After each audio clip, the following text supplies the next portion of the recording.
CopperTree is on a mission to make sure that smart buildings deliver on their promises. Our AI software, Kaizen, continuously monitors your building's performance, alerting you if a fault is detected or if performance is suboptimal. Our clients use this powerful tool to move from a reactive or preventative maintenance model to a data-driven, proactive maintenance approach. With no upfront capital investment and an affordable software-as-a-service usage fee, Kaizen results in time and resource savings for facility managers and cost savings for stakeholders. We deliver a comprehensive building analytics solution consisting of an energy information system and a fault detection and diagnostics platform with integrated system performance auditing. CopperTree Analytics can help you create operational efficiencies, reduce your building's energy consumption, and improve your bottom line. Good afternoon, everyone, and thank you for joining us for today's webinar. I'm Sam Schwartz, and I'm Member Engagement and Marketing Manager for EMA. I'd like to go over just a few quick housekeeping notes before we get started today. We encourage you to submit questions at any time using the Q&A button on the bottom part of the player. A few will be selected to answer at the end of the webinar, and the speakers will answer any unanswered questions via email afterward. The chat function is where you can make general comments and chat with attendees. If you happen to be experiencing any technical issues during the webinar, please use the chat function to inform the panelist of the issue. Finally, in terms of continuing education credit, you will receive an email within a week with your proof of attendance. Today's webinar is Building Analytics for COVID-19 and Post-COVID-19 Building Operations with your speakers, Derek John and Jessica Wilson. Derek has managed several projects in the commercial real estate, government, education, and healthcare sectors. He has a background in engineering, and his interests include data analytics for building performance improvement, energy management, and behavioral change programs for occupants and operators. Jessica is the Director of Technical Services at CopperTree Analytics. With a background in HVAC controls and automation, Jessica joined CopperTree in 2015. Her team of application engineers and technologists enable their partners and clients to realize their energy optimization goals through building analytics. Thank you again, everyone, for joining us. And with that, I'm going to hand it off to Jessica to start us off today. Great. Thank you very much, Sam. And thank you, everyone, today for joining us in this webinar. So before we get started, I'll just take a short minute to give you a bit of background on CopperTree. We are the developer of Kaizen, which is an analytics platform that leverages existing data from building automation systems. By quickly processing hundreds of thousands of data points multiple times a day, Kaizen detects faults at the equipment level and identifies opportunities for optimizing system performance. CopperTree also has a strong service component. We have a team of application engineers to support each project according to the needs of our partners and clients, which can vary from setting up rules and reports in Kaizen to a full managed services offering. To date, Kaizen has been deployed in nearly 2,000 buildings in North America, Europe, and Asia. So our agenda today, first we'll provide a quick overview of building analytics to get everybody on the same page, and then discuss how your building analytics platform can be used during COVID to report on how well your building is complying to the latest safety guidelines and standards required to maintain a healthy building. We'll then move on to discuss how to obtain the data required for the compliance reports, starting with occupancy data. Sometimes this information is already available on the BAS or elsewhere, and if not, it might be time to invest in new sensors, and we'll give some recommendations as to where that money is best spent. Our third section today will be on energy reporting, and we'll discuss some common energy faults and how your energy targets and goals do not necessarily need to be scrapped during the pandemic. And finally, we'll touch on the importance of communication as we move through these uncertain times. So now over to Derek, who's going to start us off. Thank you, Jessica, and thanks everyone for joining us today. All right, let's get right into this. The first part of our presentation today will provide you with an overview of how HVAC analytics can be used for fault detection and compliance reporting during the COVID-19 pandemic and post-COVID-19. And if you already have an analytics solution, we'll talk about how it can be fine-tuned during the pandemic. And for those of you who may not have much of a background in analytics, here is an overview.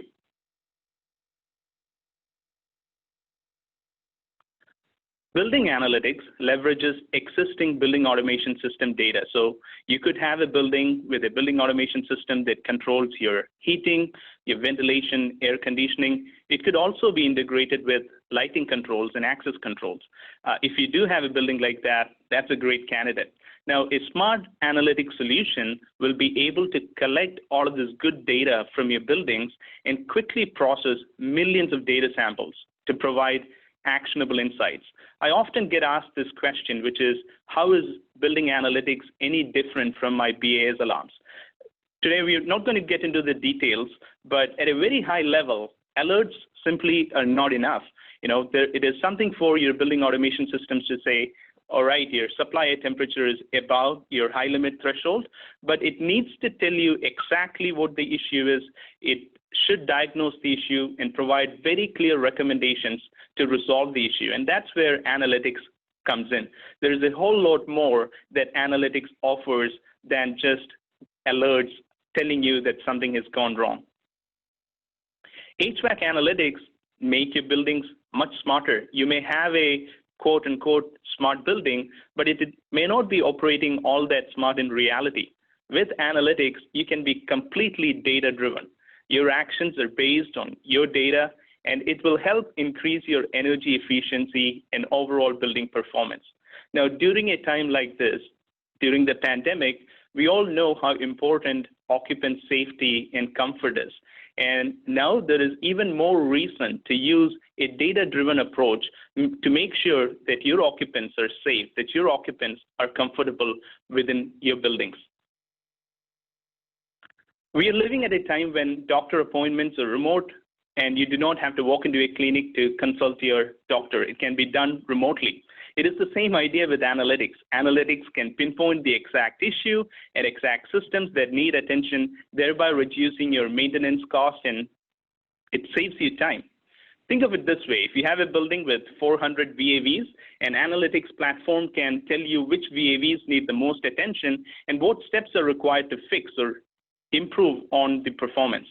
You may have 20 buildings that you may be managing, and a smart analytics platform should be able to tell you the equipment that's costing you the most across your 20 buildings. So analytics is not just about energy savings or reducing your maintenance costs. It is so much more than that. It helps improve occupant comfort and safety. And we'll talk more about it shortly. But right now, the slide you're looking at, HVAC analytics during COVID-19, I put this together to provide you an overview of, if you already have an analytics platform, what are some things you could consider to ensure that your analytics platform is still providing meaningful results during this time. Now, number one, check that the building schedules are not hard-coded into rules. Regardless of what vendor you may be using as an analytics platform, it's always looking for certain conditions. Now, most of the time, these conditions are of interest only when the building is occupied and running. You really don't care if your discharge air temperature from the air handling unit is reading a very high value when the building is not occupied. So I would recommend that you check your building schedules are not hard-coded into the rules, especially if your schedules have been updated during the pandemic, have not been updated during the pandemic. What if you had, your equipment scheduled for 4 a.m. to 8 p.m. operation prior to the pandemic, and then during the pandemic, equipment may be running 24/7. And if you're still using those old schedules to look at your equipment operation, then that's something that needs to be looked into. Review thresholds and deadbands used in rules. Perhaps the deadband that you used in the rules for humidity control in a space was plus or minus 10%. Maybe that's the threshold that you used. During the pandemic, knowing now that higher temperature and higher humidity levels may decrease the spread of the virus, you may want to consider how those deadbands are configured in your fault rules. Third, ensure any modifications in sequence of operation are reflected in the analytics logic. You may have brought in a vendor to make a few changes to your sequence of operation. If you did, make sure that those modifications in the sequence of operation are also reflected in the analytics logic. And finally, review your insight histories. A trigger history of all insights will be available in a smart analytics platform. And if that's the case, you may want to look at everything that happened in the past in terms of how many insights triggered prior to the pandemic, how many insights triggered during the pandemic, and a quick overview could easily point you to things that could be improved in the configuration of your roles. Now, how can I improve my analytics platform during COVID-19? Now, this is very important because right now, the focus is on occupant safety and comfort. We have buildings on which we spend millions and tens of millions of dollars to design, to construct, to commission, to operate the buildings in a smart manner. At the end of the day, the people that are occupying these buildings, the value of their lives are much more than the tens and millions of dollars. And we know that, and therefore, during a time like this, we have to make sure that we do everything we can to safely operate our buildings. So if you're adding new equipment, consider bringing that data into your analytics platform. It could be UV lights or advanced filtration systems. Bring that data into your analytics platform because now you can be fully data-driven in your disinfectant procedures or policies that you may have. Ensure that the current analytics implementation is fine-tuned for occupant safety and comfort while being energy efficient. You have to give precedence to safety, and we'll talk about how energy and safety can come together later on in the presentation. And then finally, one of the big things we want to communicate to you today is compliance reporting. Have you thought about how you may want to report to different stakeholders about how well you're managing and operating your buildings? How can analytics be useful towards that? Let's have a look.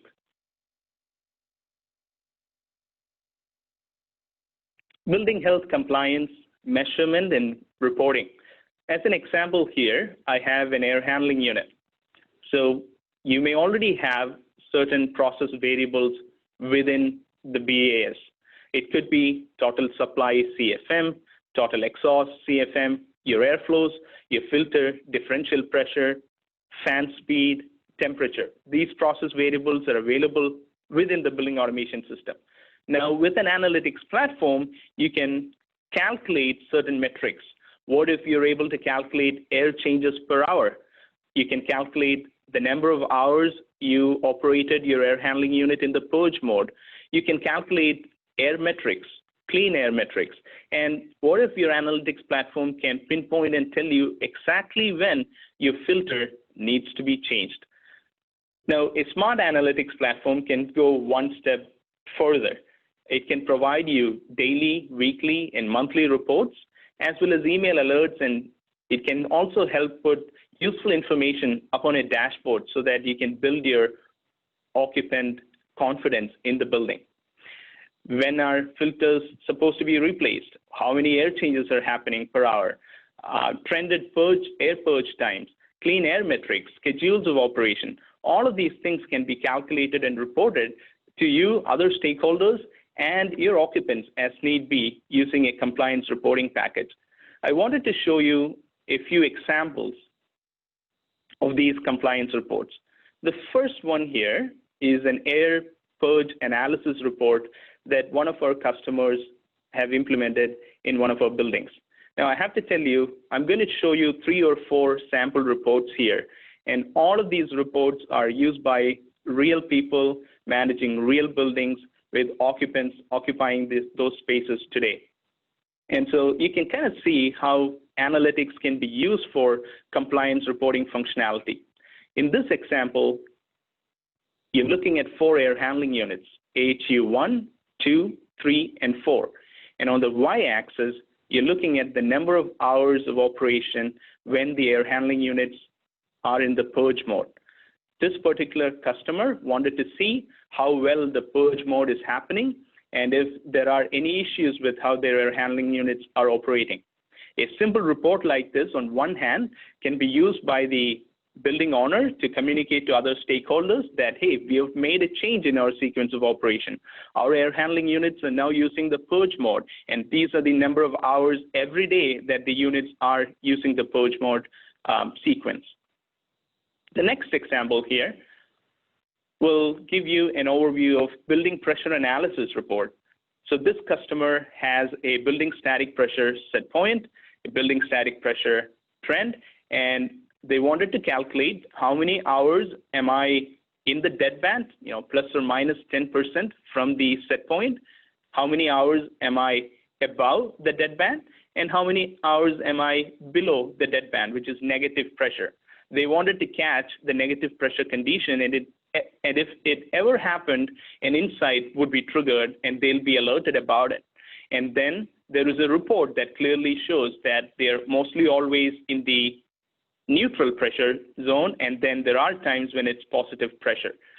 This report can be subscribed by multiple individuals. It can be sent out to different people as a PDF document. It can be scheduled for a daily or a weekly or a monthly delivery, depending on what the use case is. Let's have a look at the next example. Outdoor air fraction daily reporting. I really like this one because it's really showing you the amount of fresh air being brought into the building. And this report is a daily report. It's an hourly report, and it's showing 100% overall, so duration of time within a day when amount of recirculation happens, and duration of time when outdoor air is being brought in. Those two bars there with a higher gradient of red, so to speak, is showing recirculated air for 90 to 95% on a daily basis, or an hourly basis in this case. It could also be a daily report where it can show you how many hours are you recirculating the air, how many hours are you bringing in fresh outdoor air. And during COVID-19, you certainly don't want to recirculate all of your air all the time, because that's not a good idea. It's not safe for your occupants. And this particular report can provide that overview for you, for your operators. It can generate an insight when it needs to, and you can fix it knowing exactly what caused this issue.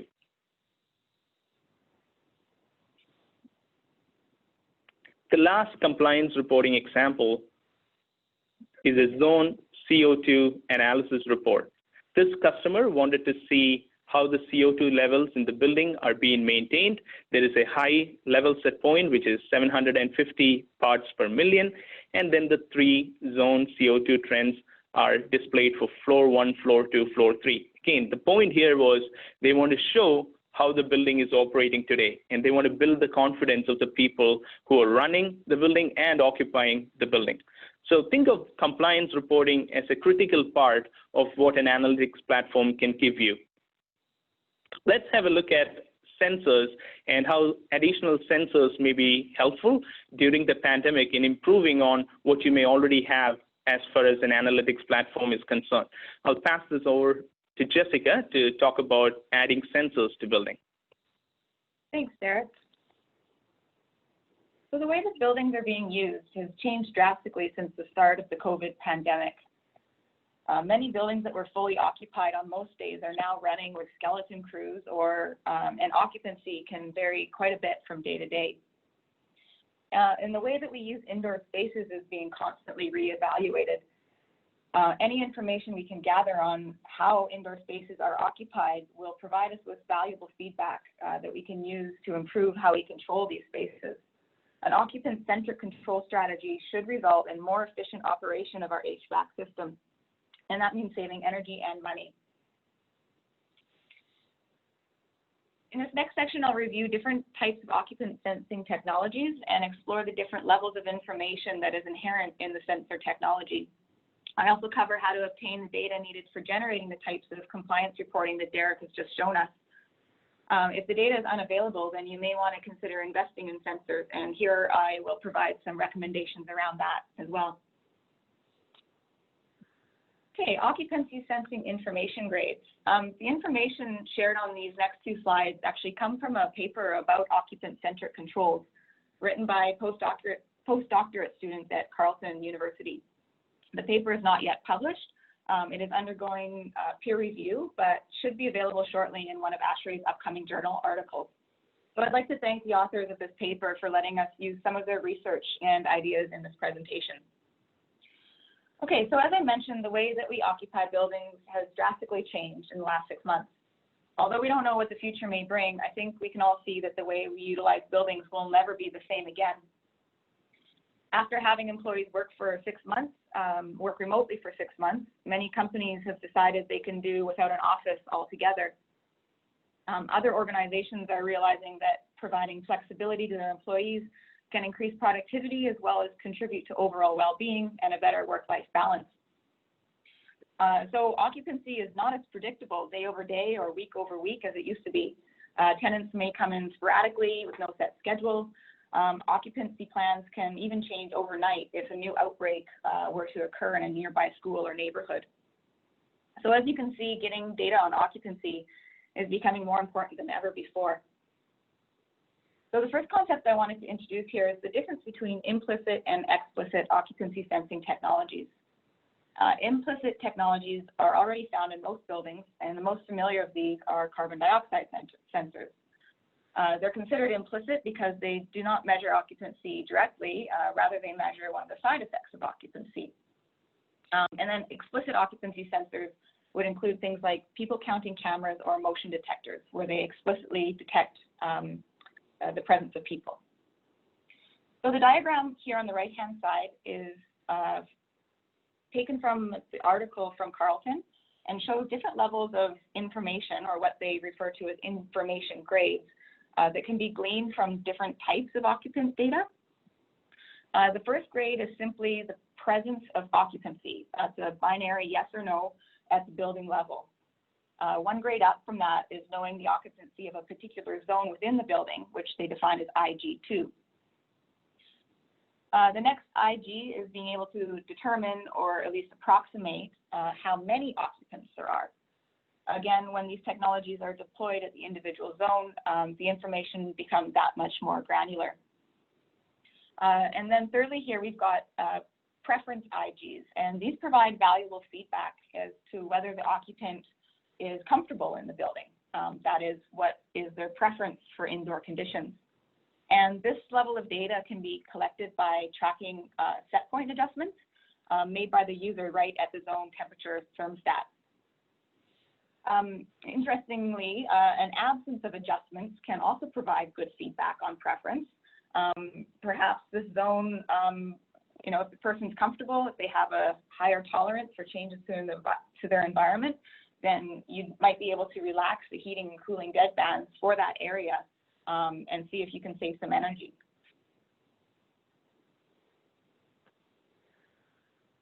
Okay, so if you're planning upgrades to occupancy sensing technology in your buildings, it's important to keep in mind the privacy and security of the people you are counting.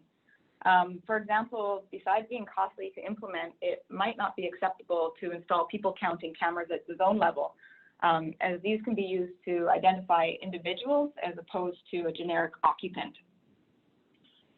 So these information grades and privacy concerns associated with different occupancy sensor technologies, they'll become more and more important as our industry shifts towards occupant-centric controls, where occupants are a key factor in the design of the sequences of operation. But in the meantime, as Derek will show, occupant data plays an important part today in your energy reporting as well. Okay, occupancy sensors and counters. So what are the common technologies that are being used today, and what new technologies are becoming available to us? So motion detectors are now standard for modern lighting systems, where the lighting is automated based on zone occupancy. Sometimes lights are programmed to turn on when the occupancy is detected, and sometimes lights are turned on just through a wall switch and then programmed to turn off when no occupancy has been detected for a certain period of time. Another technology we've seen implemented in a number of buildings is people counting cameras. And these devices are fairly inexpensive and easy to install. They provide good value. And they're usually mounted in the ceiling near the main door entrance or along a common hallway area. And they work best in areas where the occupants pass directly underneath the field of vision of the camera. The technology works by drawing two virtual parallel lines, and then it counts the people crossing from one line to the next. So this way they can distinguish and track people both entering and leaving the building. So we actually tried one of these out in our office, and the brand that we tested, it was Axis, was affordable, and it was easy to install and easy to integrate into our BACnet building automation system. We quickly discovered that if there are multiple entrances to the building, each one will need a camera, and there will need to be some programming done either in the BAS or the analytics platform in order to do the math and give accurate counts. So the next occupancy technology I wanted to talk about today is Wi-Fi, and this one's pretty exciting. CopperTree and Carleton have partnered up with another local company called Sensible Building Science. Sensible Building Science has developed a bridge device, or basically a gateway, that taps into different Wi-Fi access points throughout your building. And using these access points, they can triangulate the location and number of Wi-Fi devices in your building. So on the right-hand side here, you can see a screenshot of their platform, and the red dots represent Wi-Fi devices. They've also imported the building's floor plan, which is pretty neat as well. You can see they've color-coded it here to represent the different areas served by the different air handling units. By the way, Wi-Fi would fall under the implicit sensing category because you can't assume that there's a one-to-one relationship between people to Wi-Fi devices.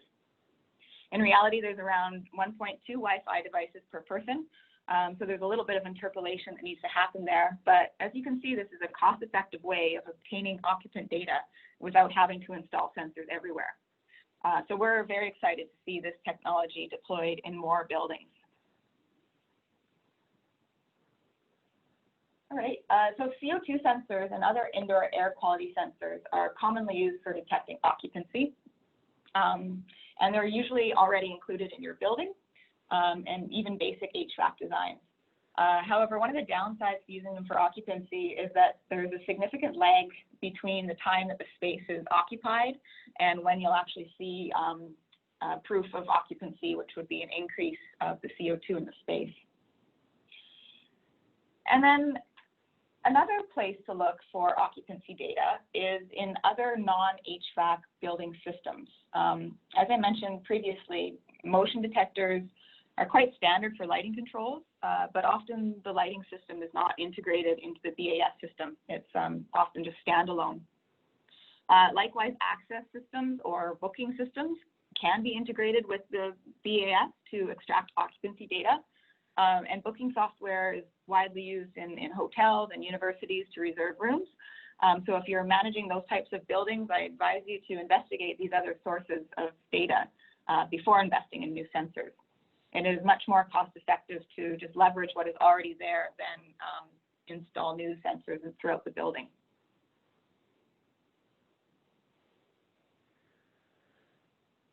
Okay, so the last example that Derek showed us of the compliance reporting leveraged the zone level CO2 sensor data. If you do have a budget to replace zone sensors, there are some pretty neat options available nowadays. Many thermostats have the ability to house other sensors in the same device, such as humidity, infrared motion detectors, and CO2.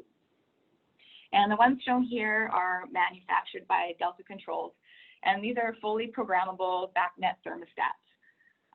As you can see, they're very colorful, and you can leverage these features by programming the color of the display to actually alert the occupant if their indoor air quality is suffering.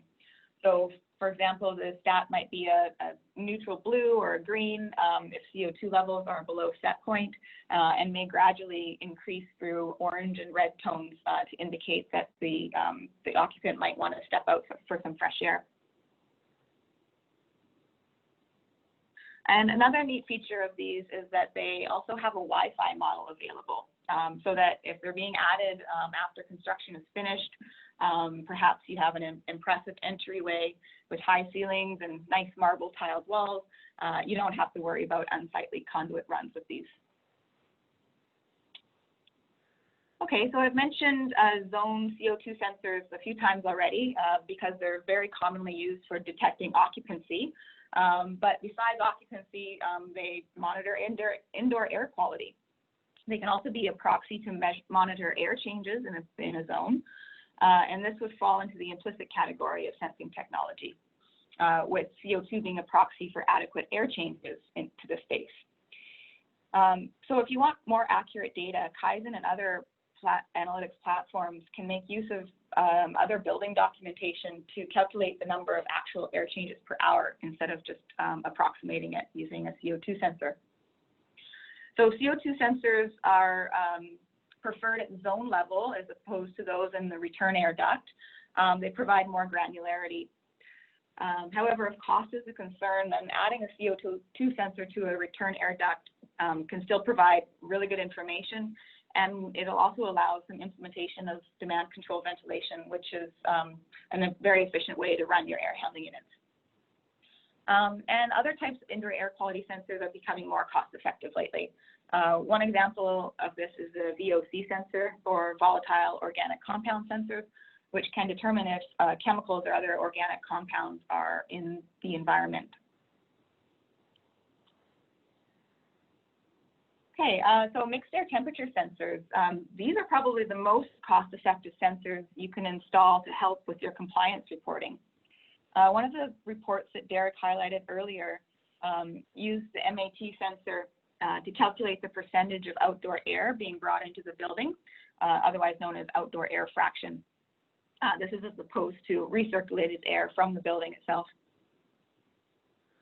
So we can't simply use the damper position to indicate that the percentage of air being brought in, or to tell us what that percentage is, because control dampers do not operate linearly.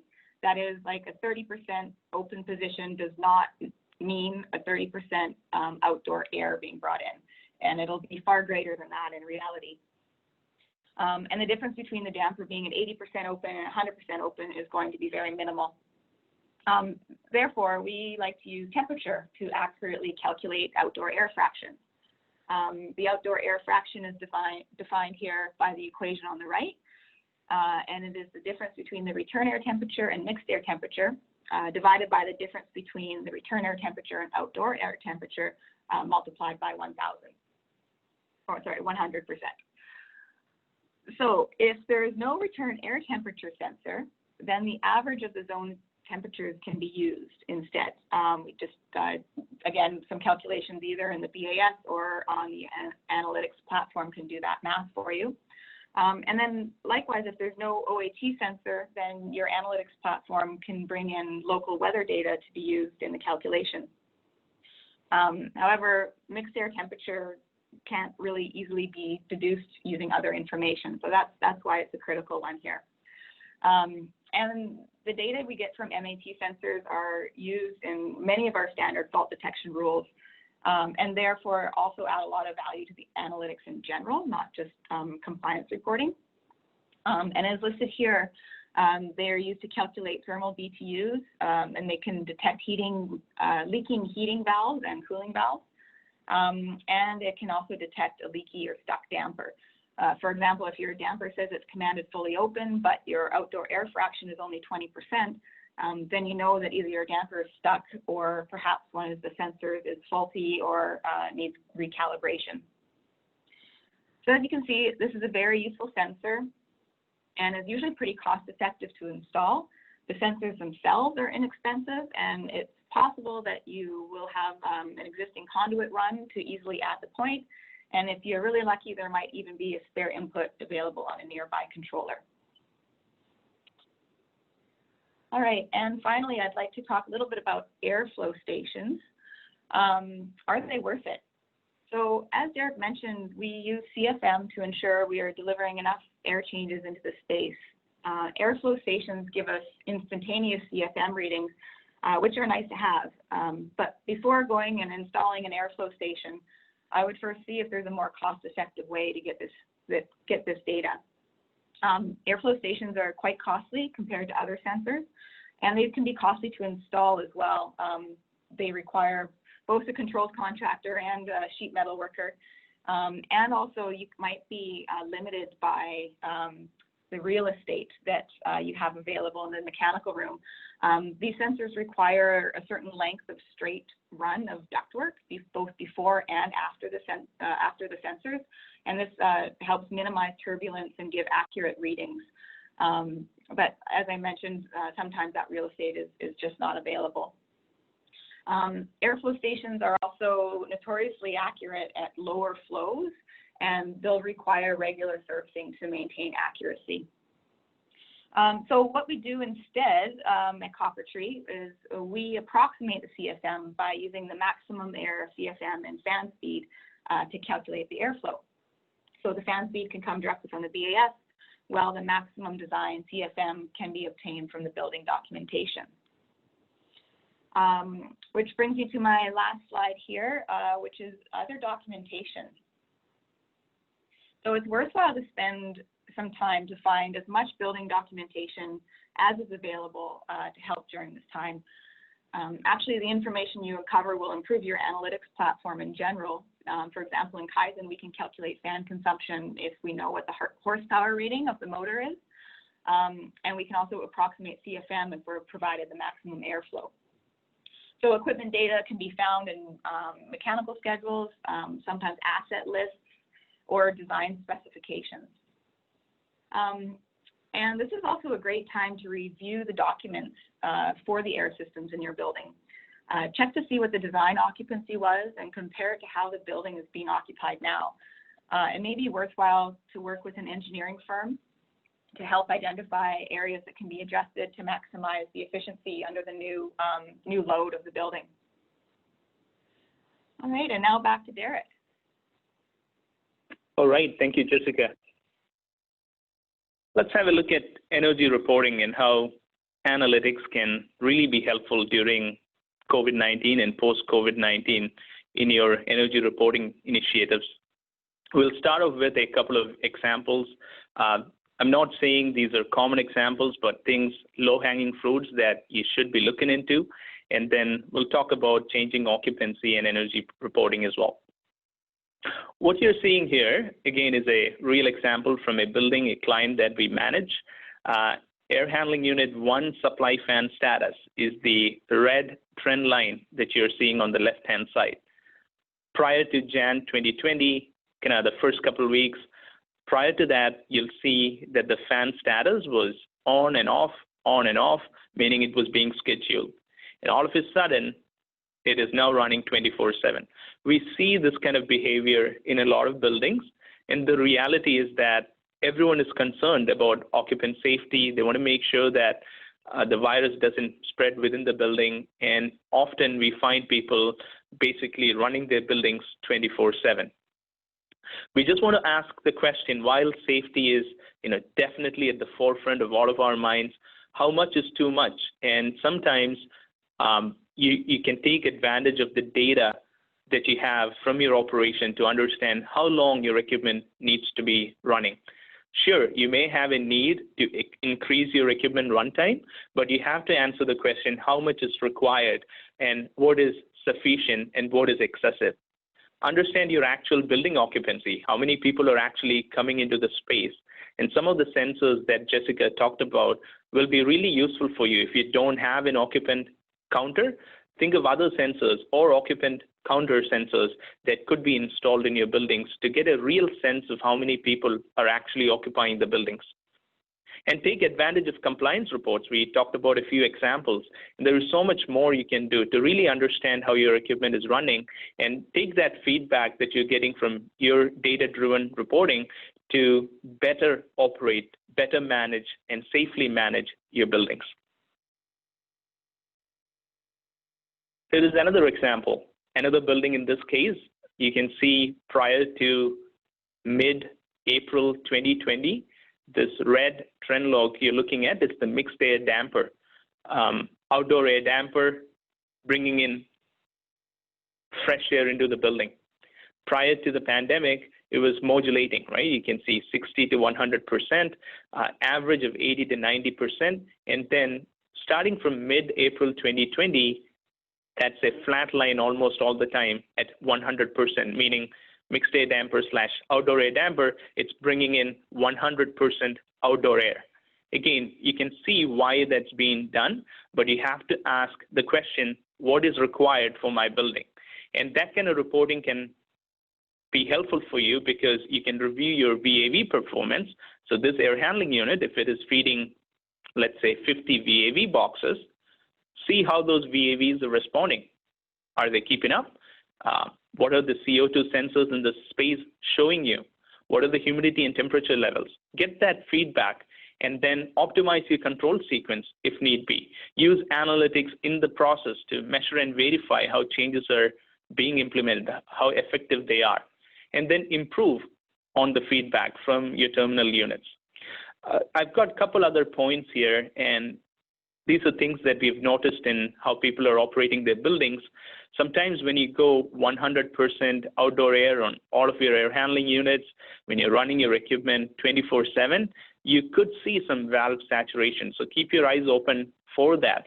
Check if your dampers and valves are maxed out and see what changes, how these changes in your building automation system are affecting your equipment performance. Also check for central plant related issues. With a platform like Kaizen CopperTree, what you can do is look at all of your child VAV boxes, look at your parent air handling unit, and it can actually pinpoint exact problem in the air handling unit that is causing issues on your VAV boxes. So rather than saying, well, I'm outside of my temperature range here for 15 VAV boxes, what exactly is causing that?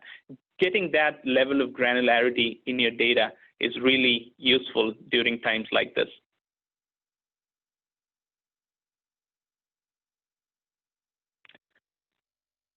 All right, here is another example, energy reporting during COVID-19. Most of you joining us may have real experience working on buildings, doing energy reporting initiatives for your clients, your buildings. And here is an example, a chart you may be all too familiar with. You have baseline consumption, and then you have real consumption. The gray trend line here is the baseline consumption, and then the purple trend line here is the actual consumption. So 2020 data is being compared with 2019 data. And prior to the pandemic, right, last year, if you were doing this exercise, you know that comparing your 2019 data, let's say, with 2018, the big change that happens during the year and year to year is changes in weather. And so we all use degree days to accommodate for those changes, for that apple to apple comparison. This particular client too, in this exercise here, is using degree days. In fact, heating degree days in this example to understand how well they're operating their building in terms of energy consumption. And the result was there is an 8% reduction in consumption compared to the baseline that is equivalent to close to $3,000 of cost savings. However, if you look at the next slide here, the R-squared value, when you do the linear regression analysis, so consumption and HTD, pointed out that the fit is not that great. Its R-squared value is about 0.316. And what they did is they started looking into what's going on here. And so this next slide that you can see, it's a people count report from one of our customers. This is a 300,000 square feet library building in a university. Again, you can see the changing occupancy during COVID-19. Starting from January up until, I'm going to say, mid-March, there are 5 days of operation during the week where you have kind of higher people count, higher occupancy. And then there are weekends when you have lower occupancy. And then COVID hit, and students started not coming onto the campus anymore, and you have really low occupancy afterwards. How does this affect your energy reporting initiatives? And that's something you need to be looking into. So for this school district example I was showing you before, this customer ended up using air handling unit carbon dioxide sensor to get an indication of occupancy within the building.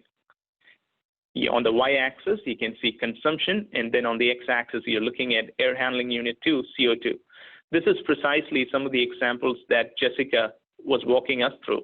You may have actual occupancy data, in which case that's much better than using an average CO2 sensor. Or you may have zone CO2 sensors across your different zones, as opposed to having one return air CO2 sensors. For this particular use case, this was a return air CO2 sensor. They plotted it one against the other, and you can see how the consumption varies with CO2 level concentration. And guess what happened?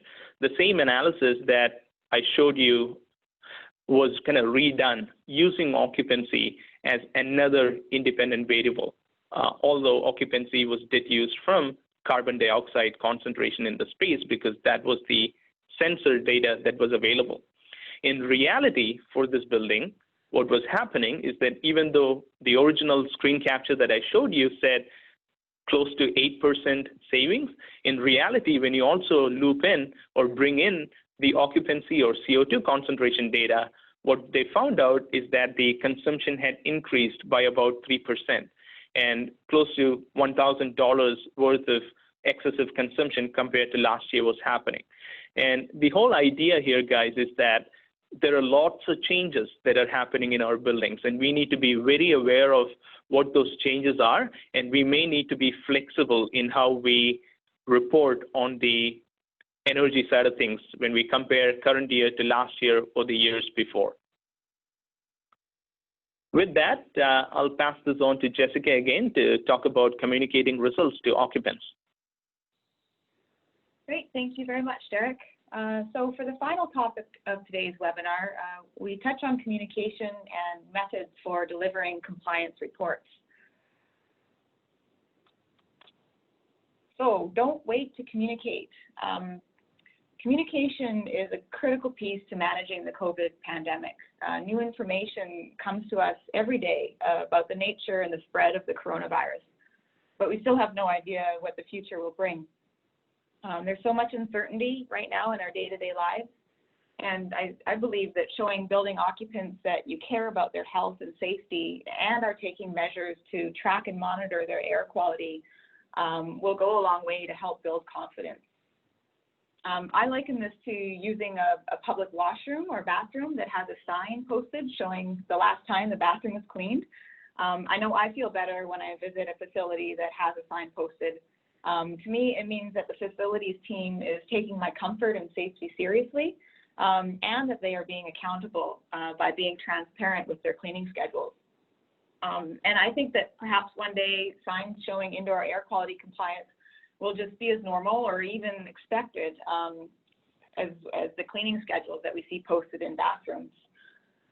Perhaps people will be more comfortable visiting the shopping mall that shares this type of information and may choose to avoid those malls that are not as transparent. Okay, so I'd like to take a minute to talk about how to deliver compliance reports. You've got all these nice looking reports on hand and you should share them. First, I recommend identifying your audience and consider how different audience types can benefit from different report delivery methods. So here I've suggested 3 audience types, building tenants, the public, and the building owner. So tenants, this group will be most interested in knowing that their workspaces are complying to health guidelines. So zone-level indoor air quality compliance reports could be printed out and posted in boardrooms or offices or other common areas on a weekly basis. And then most analytics platforms have the ability to email out reports as well. So this could be a good alternative to printing out the reports. And each individual could subscribe to get the report every day for their office if they wanted. Another way to communicate tenants would be to simply send the report to the general manager, who could then share the results in weekly communication meetings with the team. So our next audience here to consider would be the public. If your building has a public space, you might actually already have a public dashboard there. So these are becoming more and more common. They're often used to communicate different energy conservation measures that you've undertaken and brag a little bit as well to how well they're improving the building. So this same dashboard could be leveraged to also communicate the health compliance reports, or it could be something that might now be worthwhile to consider installing in your building. And the public will be probably less concerned with how the building was being run last week, and will want to know how their air quality is when they step into the building. So probably real-time indoor air quality metrics, or at least close to real-time, would be preferred for this audience type. And then your website would also be a spot that would be able to reach the public fairly easily. Again, this might be a place that people might look before deciding to visit your building. And then finally, owners. So this is your chance to show the owner, show the building owner how well you're looking after their building. So owners don't generally need to know the day-to-day details, so higher level information delivered on a monthly basis would probably be sufficient. So our last slide here today just goes over some high-level summary reports. Derek mostly showed reports for individual zones or pieces of equipment. But these types of reports leverage KPIs, or key performance indicators, which we use to compare the performance of many different systems at the same time, using, like for example, this one here on the left shows us room temperature KPI. So how well that particular zone or piece of equipment is maintaining room temperature. So this is a high-level summary. This one says that 79% of our zones in the building are meeting set point. And as you can see, this is pretty powerful because we're looking at close to 600 zones here in one report. And the bar graph here on the bottom just shows the distribution between comfortable ranges and unacceptable ranges. So you can see here 65% are maintaining set points very well. We've got a few that are in the comfortable category and a few less than that are satisfactory. The line graph at the bottom of the page here, the histogram, this tracks the system performance over time to see if the building performance is improving or not. So as you can see, this one shows us 5 months of history and how many systems are meeting our KPI targets during those months. And then the report on the right-hand side here details which systems are not meeting our target and can work as a hit list for your facilities team to go look at the worst performing systems first. And that brings us to the end of our presentation here. Derek's just going to walk us through the conclusion today. Excellent. Thank you, Jessica. So overall, building analytics is a very powerful tool that you can leverage to operate your building safely and efficiently. Safety is at the forefront of our minds, and there is much you can do to improve the confidence of the occupants within your space. Consider investing in sensors. We talked about several different types of sensors, and they can improve occupant safety and equipment performance and all of the reporting that comes along with it. And if you've already been doing energy reporting initiatives, you should factor in the changes that are happening within your buildings, including huge fluctuations in occupancy while you're providing energy reporting during this time. And finally, communicating safety metrics and building performance to occupants is key. I really liked what Jessica said before, which is the difference between some buildings and others are going to be how you're communicating the good job you're doing to safely operate your buildings. And that could be the new measure of how occupants look at or tenants look at your buildings and how they are being operated. So thanks everyone for joining us. Over to you, Sam. Okay, thank you so much, Jessica and Derek.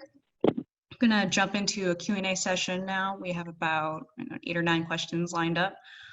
For those of you still on the line, if you have any questions, please use the Q&A button on the bottom of your screen. To kick us off, one person is wondering why Derek mentioned analytics for carbon dioxide, but not for carbon monoxide. Yeah, good question. We were just talking about common sensors that are already available within the buildings. And a lot of buildings, if you go around, let's take a sample office building or a school building, mostly they'll have carbon dioxide sensors. But carbon monoxide sensors, if you have it, yeah, take advantage of analytics and make sure that you bring that data in to see how CO levels are being maintained within your buildings. Okay, this next question, are airflow stations better incorporated in a laboratory or near 100% outdoor air buildings, since those sensors are always reading decent CFM? Yeah, if you have, it depends on how much budget you have, right? If you have the money, because airflow stations are much more expensive than other sensors, you may want to invest that money in an airflow station. But again, from our experience, as we were saying, sometimes you don't really get that level of accuracy that you want at really low airflows. And if that's the case, maybe that money is better spent elsewhere. Yeah, especially in the, if you're still in the construction phase and you are looking at a laboratory environment or more sensitive environment, then yeah, airflow stations are, are definitely appropriate in certain situations, especially if you have 100% outdoor air unit. Was it Tamco? I believe they partnered up with Evtron, and they actually have a combined kind of turnkey solution for outdoor air damper with the airflow sensor actually built in. So that looks like a pretty affordable solution and could be good for your application. Next question is, what is an acceptable level of fresh air for COVID-19? Yeah, that's a very good question, and that's a question I expected as well. The answer is, I would say, refer to the guidelines of organizations that are presenting the requirements. We don't necessarily want to say, do this, or this is the perfect amount of air that you need to bring in. Again, it depends on your building. It depends on the use case of the building, how many people are occupying the building, and you have to make sure that guidelines or requirements that are in place are being met. So CDC guidelines or ASHRAE guidelines, those are things that you need to be looking at to make sure that buildings are safe for your occupants. One of the studies I showed, or I was looking at in preparation for this webinar, was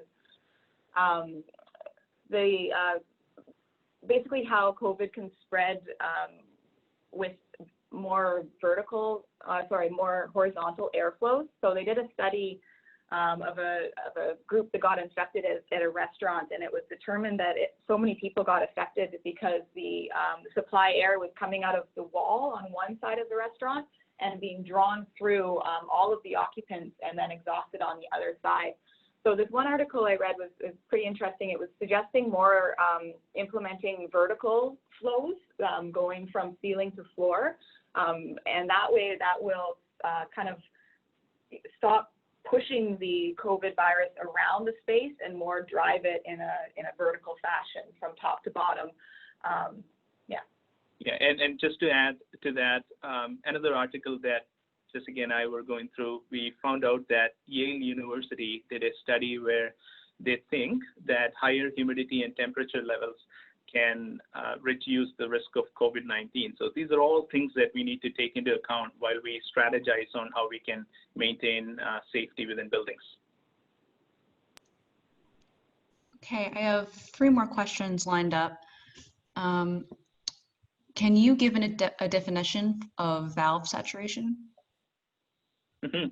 Yeah, what I meant by valve saturation is because buildings are being operated in a manner where you have equipment running 24/7. Let's say one of the hottest days of the year, you could have, during COVID-19, you may have had your outdoor air dampers open 100%, bringing in all of that outdoor air that's warm. And then within the building, you want to make sure that the temperature levels are comfortable for your occupants. So what you could see is that your valves max out. that they go to 100%. And that's what I meant by valve saturation, where you may still be maxing out on your valves, your dampers, and you're trying to provide that cooling, but your supply temperature may still be above your set point, because what you're doing now is not really, normal operation where all of your AHUs in the building are bringing in that 100% outdoor air. So those are things that you need to be looking at so that you have a better idea of how your units are responding during a time like this. What if a building doesn't have a building analytics system? And I'm assuming they're asking here, how do they get started? That's a great question. So if you do not have an analytics system, but you have a building automation system, or you have data available from your building that can be processed by an analytics system, consider a few things. We at CopperTree did a study already, and the study is available, white paper I should say, is available on our CopperTree website blog. But there are 5 things that we recommend you need to look into. One is delivery model. Do you want a solution that's cloud-based or on-premise? Platform integration. You have to be sure that whatever vendor you choose, they'll be able to do a good job where they can integrate with your buildings very quickly. What you do not want is to wait a year or a year and a half to get that data into your analytics platform and analyze that data. What's the implementation process like? You need to be looking at or evaluating vendors to see what their process looks like. What is the fault proficiency, so to speak? Or in other words, how strong are their rules? What variations do you have in there? Is it capable of custom, flexible rules as opposed to, a package of rules that are always implemented the same way across different buildings? And what's the analysis methodology? What kind of artificial intelligence, pattern analytics strategies does the product have? So these are some questions that you need to be looking into. And at CopperTree, if you have any questions in terms of how we work and how our product can be useful for you, feel free to reach out to either Jessica or myself. Okay, the next question is, when carrying out M&V in line with IPMVP using building analytics data, what actions are required to normalize the baseline energy consumption pre/during the COVID period, such that any reduction in energy consumption can be attributed to an energy measure project not variable to occupancy due to the social distancing and working from home or reduced hours of operation for HVAC? Yeah, again, I think this is something that you need to be looking at on a building-to-building level, because many buildings are operating differently during this time. There are buildings with maybe 75% occupancy. Some buildings have 10% occupancy. During this time, there are people who are replacing their chillers to much more cost-effective or efficient chillers. So there are several parameters that you need to be looking into a time like this. And so our first step would be, what are the changes that happen? How is my 2020 different from 2019? And that is a question that you need to answer to yourself before you go way too much further into the energy reporting scene here. So I think those are questions that need to be looked at right away. What changed and how can I capture that into my reporting platform? Okay, I think I just squeeze one more question in here. I don't know if maybe best to follow up with them later, but someone is asking about the approximate cost range for CopperTree Analytics. Assuming 100,000 square feet, they're asking. Geez, I don't have our price list in front of me here, but we do have a price on a square footage model. And of course, if you have a large portfolio, then we're definitely more than willing to work with you to see how we can cover most of your buildings in a cost-effective way. Yeah, so it's pretty affordable. I guess what I can say is that most of our clients experience a positive ROI within 6 weeks or 3 months of running analytics. And reach out to us, guys, if you have any questions. On the screen here, you can see both Jessica's and my email addresses. And feel free to send us an email if you have additional questions or about CopperTree or any of the items that we presented today. Okay, well, that wraps up the Q&A session. Thank you so much, Derek and Jessica. Thank you so much for having us. Thank you, guys. As a whole, I'd also like to thank everyone who joined us, and then also thanking our associate member, CopperTree Analytics, for teaming up with us to make this presentation today. As a reminder, before you sign off, attendees will receive an email within a week with your proof of attendance. And if you enjoyed this webinar, please visit energymgmt.org/webinars to keep up to date with all of our upcoming offerings. We do have a virtual O&M training session coming up in October, and then in early November, we will be hosting our first virtual EMP seminar for energy management professional certification candidates. Thank you so much for joining us again, and stay healthy, everyone.